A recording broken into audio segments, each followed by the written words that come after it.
Imagine going to the market but having to bring a cart full of money. You're in the country with the largest oil reserves in the world, yet filling up your gas tank is an ordeal. If you're dreaming of beauty queens and a prosperous life in Venezuela, this dream was once beautiful, but it quickly shattered. Why couldn't Venezuela sell its oil to escape poverty? Venezuela, a country quite famous in England, is known for its beauty queens and its oil. This country is located in South America and has an area 3 times the size of Vietnam. They have a lot of oil. Venezuela is the country with the largest oil reserves in the world, with over 303 billion barrels of crude oil, according to OPEC data. This figure is equivalent to about 18% of the total global oil reserves, in a territory that is not too large compared to many other countries. And it far exceeds other countries famous for oil, such as Saudi Arabia, Canada, or Iran. To visualize, let's use the current crude oil price, averaging around $80 a barrel, as a reference. If all of Venezuela's oil were extracted and sold on the market, it could generate a value corresponding to $24,304 billion US dollars. And this figure corresponds to the GDP of the entire United States. This means that just by extracting all of its oil, Venezuela, in theory, could buy the entire United States. But the reality is not that simple. Venezuela is currently experiencing hyperinflation and is an extremely poor country. This inflation was particularly prevalent in the 2018-2019 period, when the inflation rate reached several million %. The country's bolivar currency depreciated to the point where people had to use scales to count money, and paper money became almost worthless. Even though the Venezuelan government has implemented measures such as currency exchange or removing multiple zeros from the currency, inflation continues to be high because these are simply superficial measures. The goods distribution system in Venezuela has been completely disrupted, leaving millions of people unable to access basic necessities. People are used to queuing for hours to buy things like flour, cooking oil, milk, or even toilet paper, which is also extremely scarce. Supermarkets are empty, and imported goods have become extremely expensive due to the scarcity of foreign currency. Even medicine and medical services have become luxuries. Hospitals severely lack antibiotic, surgical instruments, and basic equipment. People have had to self-medicate or seek medicine on the black market at exorbitant prices. According to the United Nations, about 76% of Venezuela's population is living in poverty, and over 50% is living in extreme poverty, meaning they cannot even afford basic needs. Many families have to choose between eating less, shrinking their stomachs, or skipping meals. Daily diets mainly consist of cornmeal and beans, leading to severe nutritional deficiencies. Child malnutrition is a problem. According to humanitarian organizations, more than a third of children under 5 suffer from chronic malnutrition. And many cases of death from starvation have been recorded in poor areas. As the economy collapses, the crime rate also rises, making Venezuela one of the most dangerous countries in the world. Poverty breeds crime. Robbery, theft, and gang violence have become widespread, making people's lives insecure. In the past, the country had a proud infrastructure system, but now it has fallen into a state of severe disrepair. Power outages occur frequently, even in the capital, Caracas, making it impossible for people to live and work normally. Many areas do not have clean water to use, and the public transportation system is almost paralyzed. Images of streets full of potholes, damaged bridges, abandoned residential areas, and lines of people queuing to buy necessities and fuel have become very common in Venezuela. But why hasn't this country yet sold oil to escape poverty? First, we must mention Venezuela's flawed economic policies. Venezuela has managed its economy extremely poorly. This pushed Venezuela's oil industry from its peak to the abyss. Previously, oil was the golden goose, bringing in almost all of the country's foreign exchange earnings. But things began to change when Hugo Chavez, the president at the time, decided to nationalize the entire oil industry in 2007.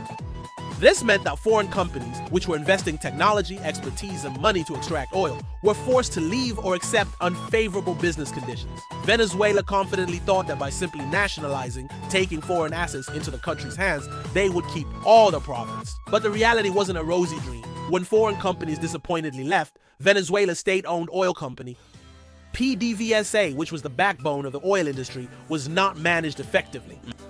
Instead of reinvesting the earned money into technology, improving infrastructure, the government used oil revenue to fund social programs. The Venezuelan people were happy at first, but suffered later. These programs were meant to help the people in the short term, but in the long run, they depleted the resources of Venezuela's state-owned oil company.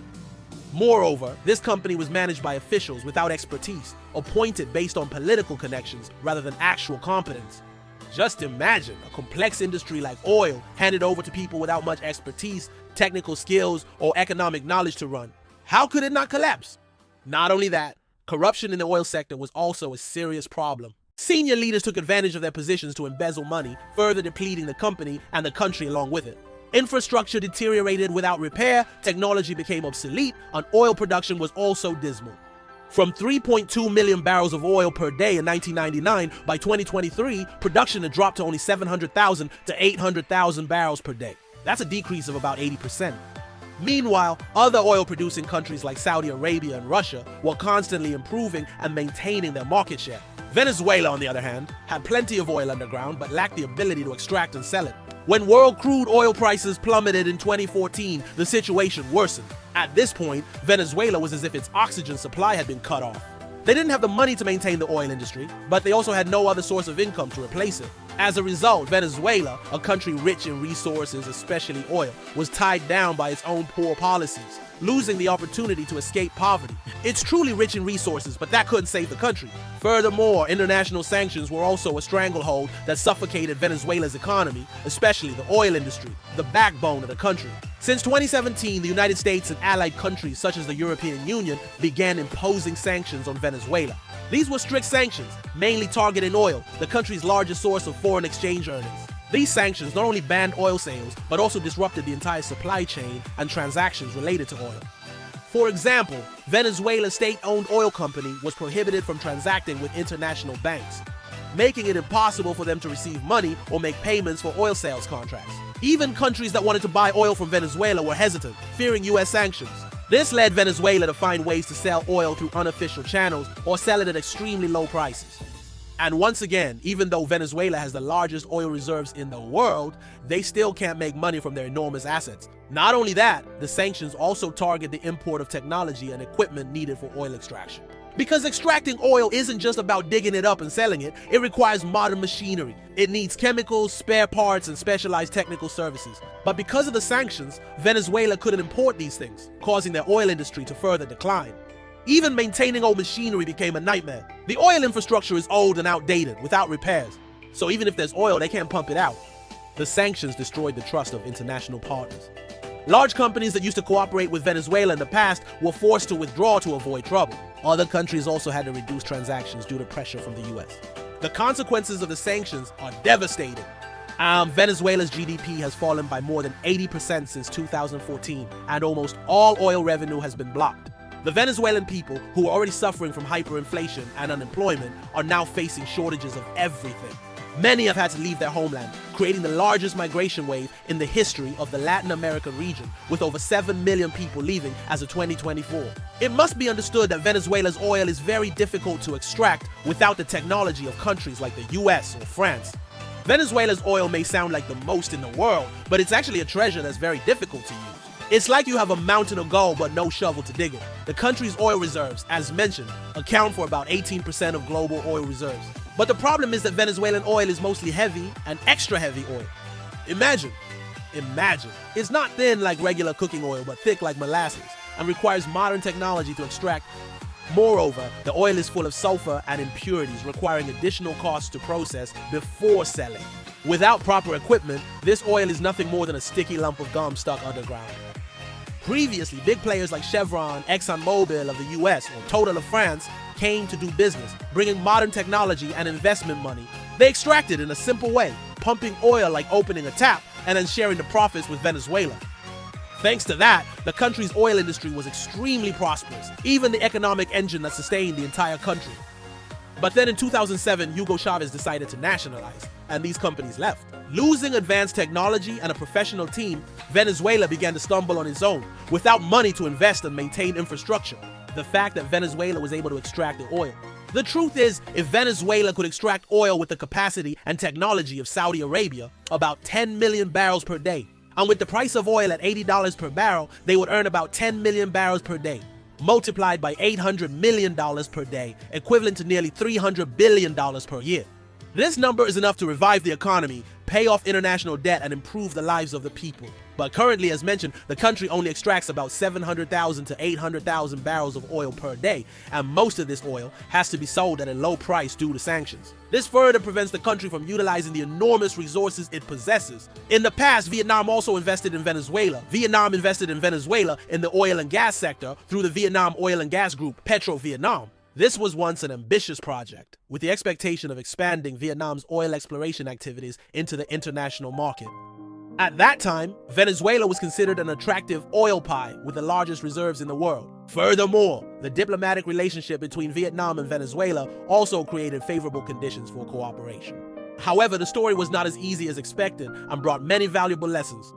In 2010, Petro-Vietnam signed a cooperation agreement with Venezuela's state-owned oil company to extract oil at the Junin 2 oil field located in the so-called Orinoco Belt, an area with huge oil reserves considered the oil heart of Venezuela. This project had an initial investment of about $12 billion, of which Vietnam contributed about 40% of the shares, with the remainder belonging to Venezuela. According to the plan, Junin 2 was expected to produce about 200,000 barrels of oil per day, and we expected to gain benefits from this project. In addition, Petro-Vietnam also invested in several other refining projects in Venezuela to help process heavy oil into finished products to meet international market demand. However, the Junin 2 project encountered numerous difficulties from the very beginning. Because, once again, the oil here is extra heavy oil, requiring advanced technology and high extraction costs. Although Petro-Vietnam had experience in domestic oil extraction, handling heavy oil in Venezuela was a major challenge. And when Petro-Vietnam began investing, Venezuela was already beginning to sink into an economic crisis. Sanctions, especially from the US, made the project difficult to implement. The Venezuelan oil company, the main partner, was severely weakened due to corruption and mismanagement, unable to fulfill its commitments in the project. The Junin 2 project is considered one of Petro-Vietnam's most ineffective investments. In 2013, Venezuela began to sink deeper into crisis, making it impossible to continue expanding investment. By 2018, Petro-Vietnam officially stopped investing in this project. According to a source from Toi Tre Online, the Vietnam Oil and Gas Group had invested more than $528 million in a crude oil extraction project at Junin 2. Thank you for your interest in following this story.